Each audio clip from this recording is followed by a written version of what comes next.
Hello there and welcome back. So, the chronology to our first murder mystery was rather straightforward, and it has been reasoned correctly that we start with, well, the attempted murder of Ethan Carter, or the apparent murder, and then we move all the way to the other side of the tracks, where the old man picks up a rock, and we follow it up with the other two sequences on the rail tracks. And finally, from over here, we move to the last two. And then as a reward, we get to visualize what actually happened. Listen to me. We can destroy it. I know how. You can't destroy it, Ethan. You can't destroy time. And that's what he is. He is forever.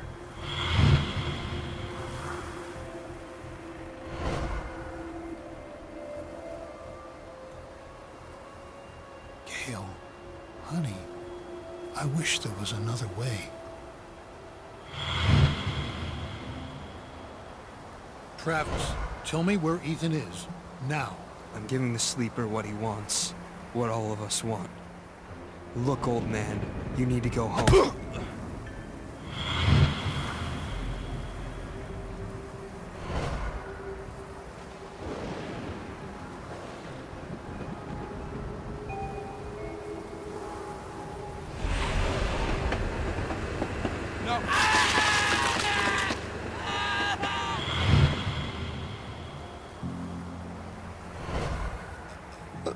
Ethan, run, goddammit. Go! Get out of here! Travis, close your eyes.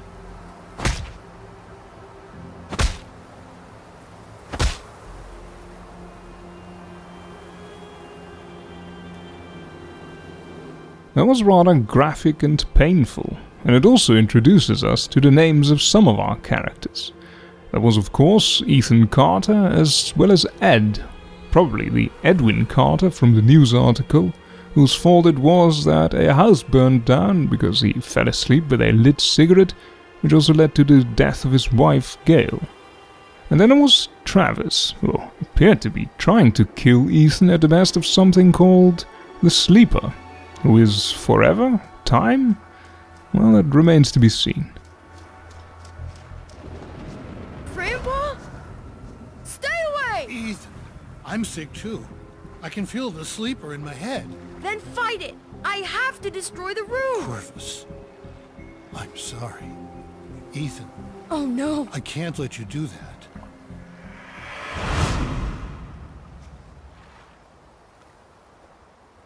Whatever had turned Ethan's family against him, the grandfather was trying to resist. Age helps against those things that feed on hate.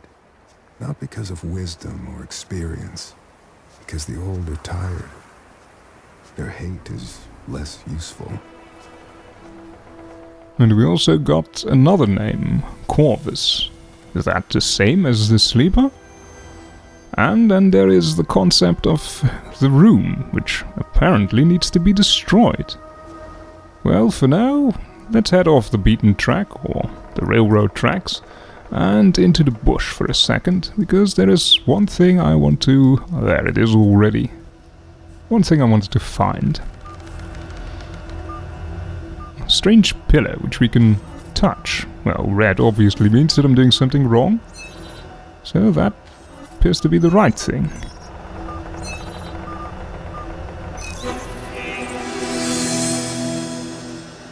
That is not what I expected to find out in the forest, but it looks like he wants us to follow him. Very well. Otherwise, I would assume that he will run away faster without waiting for us. He's rather spry on his feet, isn't he, for an astronaut? Although it doesn't look like one of the cumbersome, large suits. This one is lighter, more colorful as well. There he is.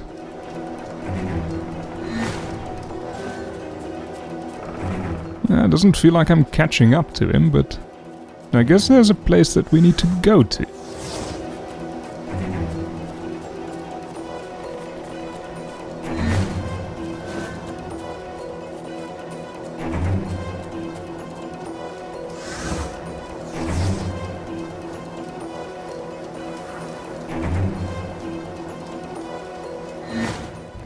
Surrounded by rocks. Where you go now to, eh? Oh.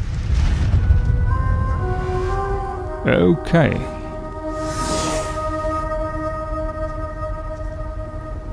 Does not seem like a smart idea to follow him there, but... well...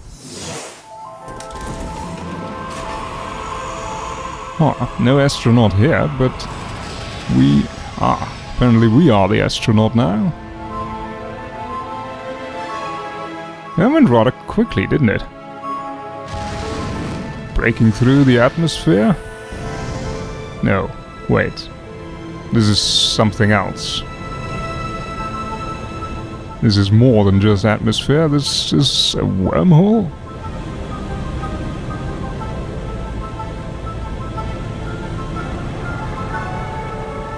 As you might start guessing by now, this isn't normal space. This is fictional space.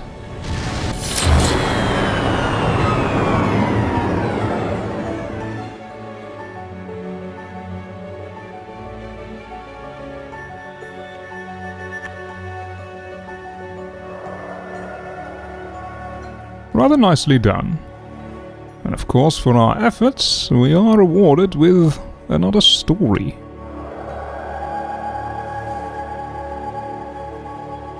Fangs. The beast had fangs, but was heavy and slow, so when it saw the light in the sky, it waited, thinking the light would go out like the others before it. When it did not, the beast rose up on its legs and went to the place where the fire was still burning. As the orange light died, another took its place. This one was blue, a bright and pure blue that the creature had only seen along the edges of the stars. The beast showed its fangs, and the light vanished. A moment later, the light appeared again between two distant trees. The beast wanted to go home, but could not ignore the light, so it chased it deeper into the forest. When the light stopped, it did so in a clearing of trees. The beast entered the circle, feeling no fear. The trees turned toward the beast, pointed at it like needles, but the tops of the trees lowered and dug into the ground. The trunks and roots were raised into the air and closed around the beast like walls. As the ground disappeared, the beast realized it would never use its fangs again. Get out of my room, Travis! Stories, stories. Always with the stories. Get out! I read the Fangs one. I liked the Beast. At least he gets to leave this goddamn place.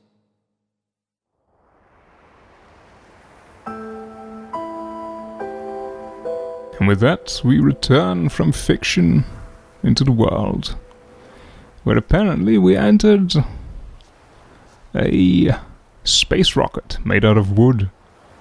Nicely done, actually. That was the Fangs story, then this is... Abstruse Tales, Yellow Hills of Mars by Douglas Spaulding. America's finest science fiction from which year? 1964, 40 cents.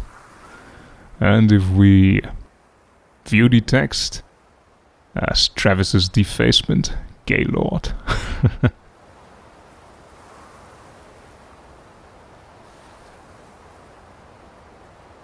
I think it's somewhat ironic that Travis seemed to like the Fangs story and actually envied the beast for getting away. Because, well, depending on your interpretation of the story, to me it seemed like it was written by Ethan as a bit of a fantasy that he could lure the beast, in this case probably Travis, into the space missile and then just fire him beyond the reach of a wormhole. I can understand Travis's wish to get away from here, though. An old, dilapidated mining town, train tracks as well as lives going nowhere. Nothing much to do, really, except for enjoying nature, and that's really not something you do at that age. I guess in the end he sort of got his wish, but he probably had something else in mind.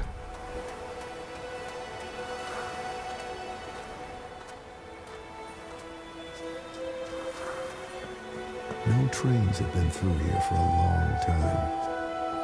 That was part of a pattern. Large pieces of this country were thrown away, doomed to become, and then remain, the worst versions of themselves. Beneath all that rot, dark things grow.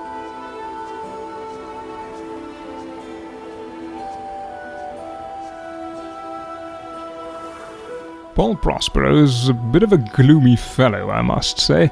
Yes, you can focus on the dark and the rot, but I think there's also a certain tranquility about abandoned places.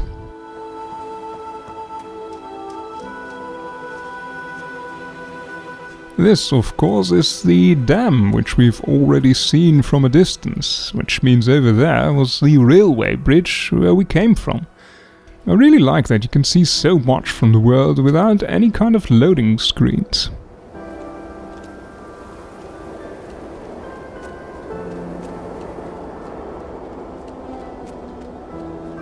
I've seen every version of people hurting each other, hurting themselves, and we blame it on compulsion, selfishness, madness. I suppose the idea is, if you name a thing, you can control it. There are things in this world that cannot be named. Which, of course, would also mean that there are things in this world which we cannot control. But I can control the end of this episode, and I'm going to call it a day for now. Thank you for watching, and I hope you can join me again next time.